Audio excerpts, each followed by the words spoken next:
अभी तक केवल ये बात ज्ञात नहीं हो सकी है कि ऋषि हिरण्यगर्भ कौन है, उनकी उत्पत्ति आदि।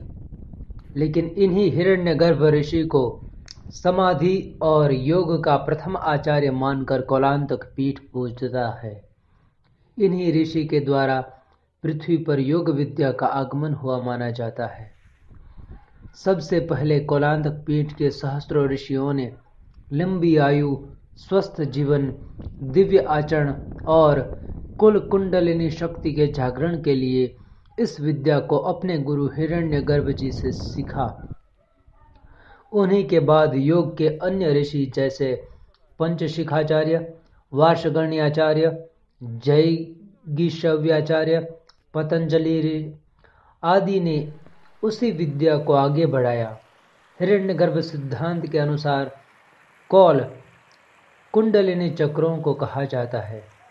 कुंडलिनी शक्ति के सारे रहस्यों को जानने वाला कुल होने के कारण कौलांतक पीठ का एक और नाम विख्यात हुआ, वो था कौलांतर पीठ।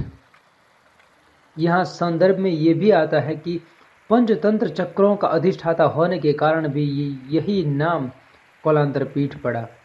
तंत्र में पहले 5 चक्र प्रमुख माने जाते थे। भैरवी चक्र सहित इन चक्रों को तंत्र में बहुत मान्यता मिली और तंत्र इन्हीं के कारण बदनाम भी हो गया। तंत्र में भी कौलांतक पीठ का नाम अग्रणी ही रहा। तंत्र मार्ग के 3 प्रमुख कुल होते हैं।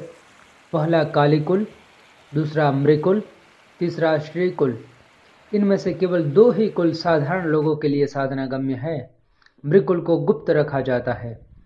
तंत्र के इन तीनों कुलों का पूरा ज्ञान और स्थान हिमालय में ही है, कौलांतक पीठ में ही। इसी कारण कुलों के अंतर स्वरूप कौलांतक पीठ को कुलांतर पीठ नाम मिला। वो पीठ जो तीनों कुलों काली, मृ और श्री को जानने वाली पीठ है। कलयुग में 84 सिद्धों ने कौलाचार की क्रियाओं से इस पीठ को मुक्त कर कौलाचार का अंत इसी भूमि पर किया। इस कारण कौलांतक पीठ को कौलांतक पीठ का नया वर्तमान नाम मिला। बात यहीं समाप्त नहीं होती।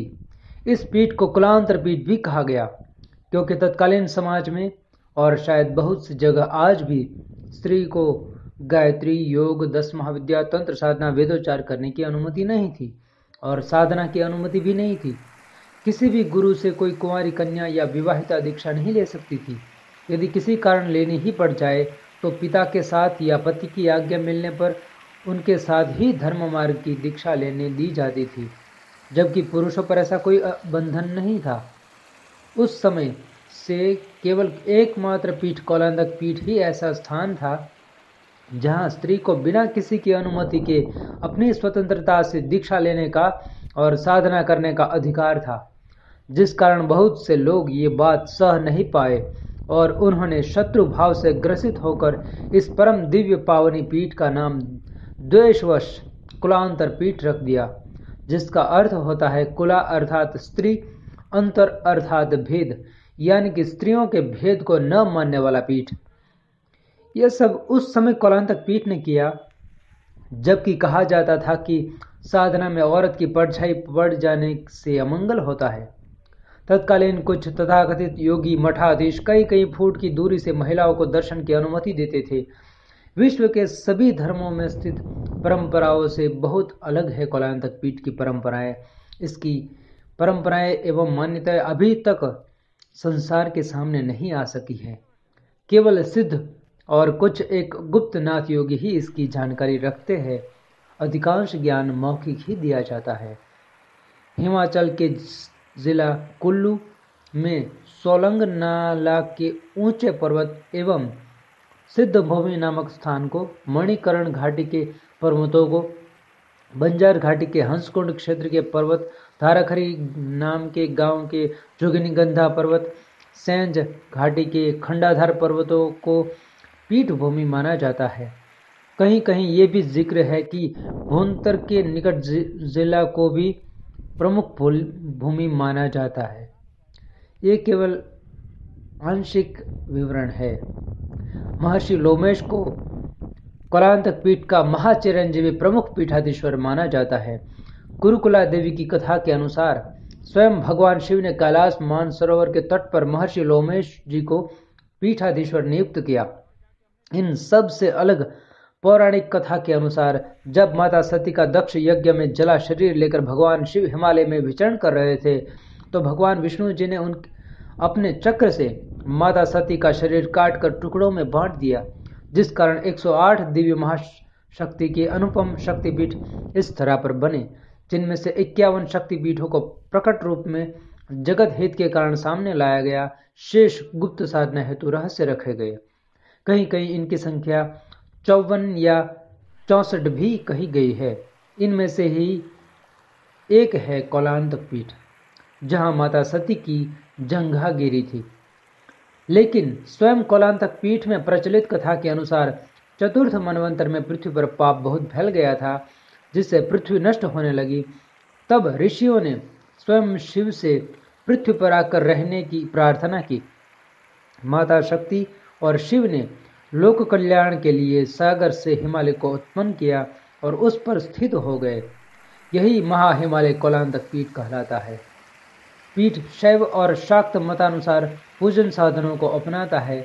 इसी कौलांतक पीठ में 33 करोड़ देवी देवता रहते हैं, जिनमें से वर्तमान समय 18 करोड़ देवी देवता आज भी रह रहे हैं। बाकी यहीं से पृथ्वी पर फैल गए। भारत के लगभग सभी संत सिद्ध पुरुष योगी कौलांतक पीठ तक जरूर पहुंचते हैं।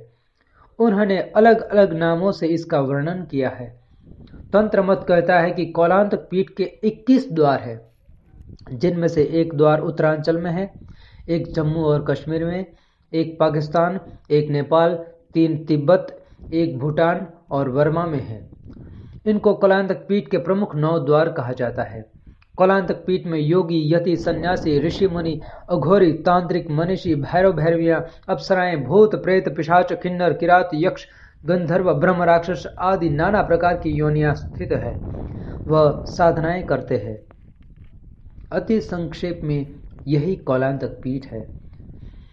कौलांतक पीठ दिव्य साधकों को पुकारता है। आओ, साधना के सारे सूत्र महापुरुषों की प्रतीक्षा कर रहे हैं। हिमालय कह रहा है कि विश्व मंगल की कामना करो। हिमालय गुनगुना रहा है कि अब प्रेम गीत, भक्ति गीत बांटने हैं। तुमको भी जागना है समय बीतने से पहले।